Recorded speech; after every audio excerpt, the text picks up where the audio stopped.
پاکستان کے ریاستی اداروں کے پاس ثبوت موجود ہیں، بیرونی ہاتھوں کے اور کن کے کہنے پر یہ سب کچھ ہوا، اور اس دن کس طرح کی منصوبہ بندی کی گئی تھی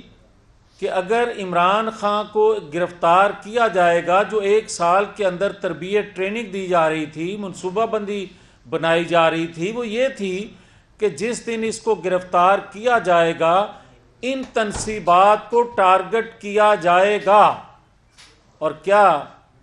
کوئی آواز جو دیتا ہے کہ اس کو چھوڑ دیا جائے انسانی ہمدردی کی آڑ میں، وہ بتانا پسند کریں گے کہ 35 سے 40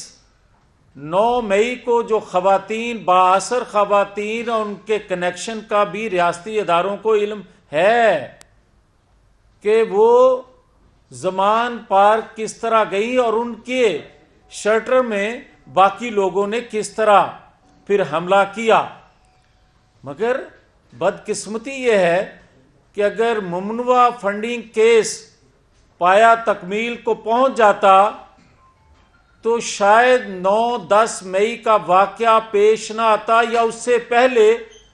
اداروں سمیت پبلک کو پتہ چل جاتا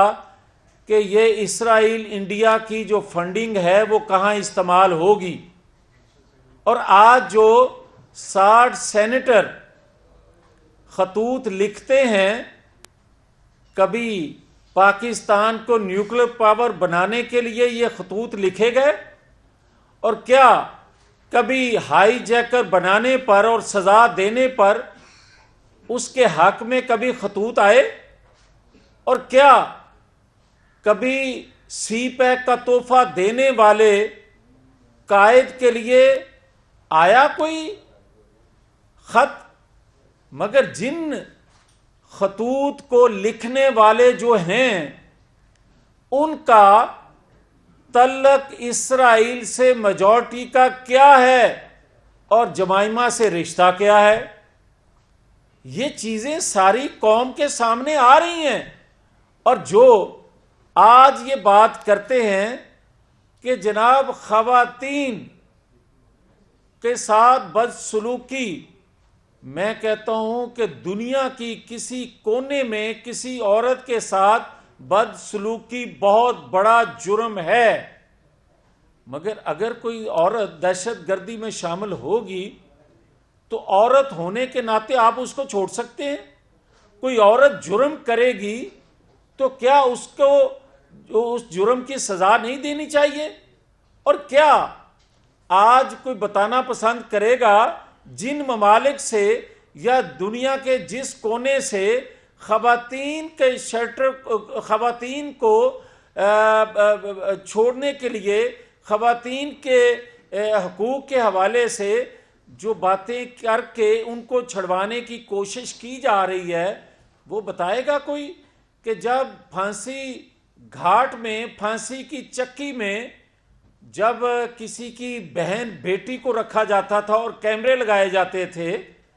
اس وقت خواتین کے حقوق آج یاد کروانے والوں کو اس وقت یاد آنے چاہیے تھے، مگر کیوں نہیں آئے؟ اور آج جو بات کی جا رہی ہے کہ جناب ایک شخص کو مائنس کیا جا رہا ہے، تو میں آپ کو بتاؤں نواز شریف نے 93 کے بعد 6 الیکشن لڑے ہیں، اور 6 میں سے 3 میں نواز شریف کو مائنس کرنے کی منصوبہ بندی تھی، کوشش کرتے رہے، مگر وہ الیکشن لڑ پائے، اور لڑنے کے بعد، کامیاب ہونے کے بعد بھی وہ سازش جاری رہی، اور 3 الیکشن میں تو ان کو الیکشن لڑنے کی اجازت ہی نہیں دی۔ کیا اس وقت کسی نے آواز اٹھائی؟ اور کیا وہ انسان یا وہ کسی جماعت کے قائد نہیں تھے؟ اور کیا اس وقت یہ جو آج باتیں اٹھ رہی ہیں یہ اس وقت کیوں نہ کی گئی، اور آج تک اس کو تو انصاف نہیں ملا؟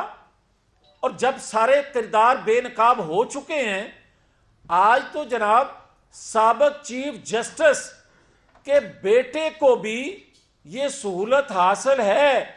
کہ اس کی آڈیو منظر عام پر آنے کے بعد پارلیمان کی کمیٹی اگر اس کو بلائے تو اس کو بھی وقت کے قاضی تحفظ دے دیتے ہیں کہ یہ. اور تو پھر مجھے کوئی بتائے کہ جو حاضر سروس ہیں جن کی آڈیو آ رہی ہے ان پہ ہاتھ پہنچنے سے پہلے جل جائیں گے ہاتھ. تو اگر سابق چیف کے بیٹے کو ہاتھ نہیں ڈالا جا سکتا، اس کے جرم کی پاداش میں انویسٹیگیشن نہیں کی جا سکتی، تو پھر حاضر سروس کے لیے کیا پیمانہ ہے. اور پھر مجھے کہنے کی یہ اجازت دے دیں کہ آج بھی اگر 9-10 مئی کے کرداروں کو آپ نہیں پکڑ پا رہے، ان کے جو ماسٹر مائنڈ ہیں ان تک رسائی نہیں ہے، تو پھر یہ یقین سے کہا جا سکتا ہے کہ آج بھی 2017 کے جو کردار تھے وہ بڑی تعداد میں آج بھی اس کے لیے سہولت کاری کر رہے ہیں. اور اگر یہ سہولت کاری ہے تو پھر میں یہ بڑے دکھی دل سے کہہ رہا ہوں کہ اگر 9-10 مئی کے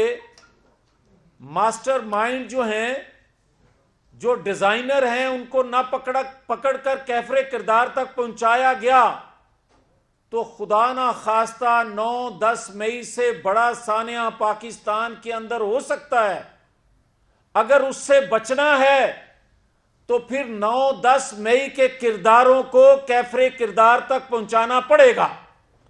اور میں یہ عرض کر دوں کہ ریاستی اداروں کے پاس تو تمام شواہد موجود ہیں بیرونی ان قوتوں کے جو پاکستان کو کمزور کرنا چاہتی ہیں، جو پاکستان کو دفاعی لحاظ سے ناقابل تسخیر نہیں دیکھنا چاہتی تھیں. اور انہوں نے جس شخص نے، جس لیڈر نے ایٹمی دھماکے کر کے پاکستان کو ناقابل تسخیر بنایا، اس کو عبرت کا نشان بنانے کی پوری کوشش کی ہمارے اداروں میں بیٹھے لوگوں کے ساتھ مل کے. مگر جب وہ ایک نئے جذبے اور پرانے زخموں پہ مٹی ڈال کر آگے آیا، دوبارہ اس نے اقتدار سنبھالا، دوبارہ پاکستان کی معیشت کا پہیہ تیز رفتار سے چلانے کی کوشش کرنے کے لیے سی پیک کا تحفہ دیا آپ کو، تو پھر سی پیک مخالف قوتیں کون سی تھیں اور کن کی خواہش پر ہمارے ریاستی اداروں میں بیٹھے لوگوں نے سہولت کاری کی. اور اس کو چاہیے تو یہ تھا کہ ساری زندگی آنے والی نسلیں بھی اس محسن کو یاد رکھتی جس نے اپنی تکلیفوں کو بلا کر پاکستان کے لیے ایک بڑا قدم اٹھایا، مگر اس کو تاحیات نااہل کر دیا گیا. اور آج تک آڈیو ویڈیو ہزاروں ثبوت آنے کے باوجود کہا جا رہا ہے کہ آڈیو پر یقین نہیں ہے. تو جسٹس ملک قیوم کی آڈیو پہ کیوں یقین آ گیا تھا؟ تو جسٹس قیوم ملک کے ساتھ جو ہوا اور اس کا ریلیف کیوں دیا گیا تھا؟ اور آج کیونکہ میرے ساتھ ہو رہا ہے اس لیے آڈیو ٹھیک ہوگی نہیں ہوگی مجھے کوئی یقین نہیں ہے. اگر آڈیو ویڈیو پر بھی یقین نہیں ہے اور کہا جاتا ہے کہ یہ بناتا کون ہے، یہ ریکارڈنگ کون کرتا ہے، تو میں آج بڑے وضاحت سے یہ بات کہنا چاہتا ہوں کہ ریاستی اداروں کے انٹیلیجنس جو ونگ ہوتے ہیں ان کا کام یہ ہوتا ہے کہ وہ ریاست مخالف منصوبہ بندی کرنے والوں کو جانچیں، دیکھیں، مانیٹر کریں. تو مجھے یہ کوئی بتائے کہ اگر ریاستی اداروں میں بیٹھے وقت کے قاضی ان کو اگر کوئی ڈکٹیٹ کر رہا ہوگا، اگر جنرل فیض وقت کے قاضی کے پاس جا کر یہ کہے گا کہ یہ فیصلہ دو گے تو 2 سال کی محنت ضائع چلی جائے گی، تو اس پہ از خود نوٹس کیوں نہیں لیا جاتا؟ از خود نوٹس آپ جب چاہو لے لیتے ہو، اور غیر ضروری چیزوں پہ لے لیتے ہو، کئی ماہ اس پہ بحث ہوتی ہے، وقت ضائع کیا جاتا ہے، مگر جو پاکستان کی فیوچر کا مسئلہ ہے،